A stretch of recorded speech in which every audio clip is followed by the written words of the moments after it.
Ni sawa na mwanamke aliyeolewa alafu hataki mmewe amguse. Habari ya saizi, kuna ndoa hapo?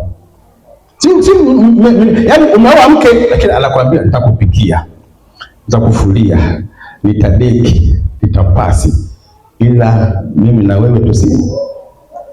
Kuna ndoa?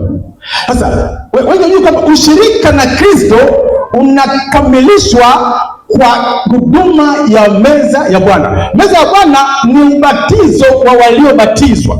Nishike vizuri, nataka nikwambie, meza ya Bwana ni ushirika ni ubatizo wa waliokwisha Ndio maana Petro aliposema kwamba sasa anzia kichwani, Yesu akamwambia waliokwisha kuoga hawahitaji tena kuoga isipokuwa kutawadha. Yaani kwamba waliokwisha kubatizwa mwili hawabatizwi tena ila kutawadha miguu. Yaani kwamba aliyekwisha kuzaliwa upya, ili ajue kwamba yale aliyoyakiri wakati wa ubatizo anayaishi, anashiriki meza ya Bwana. Nikiacha meza ya Bwana, nimeacha Ukristo.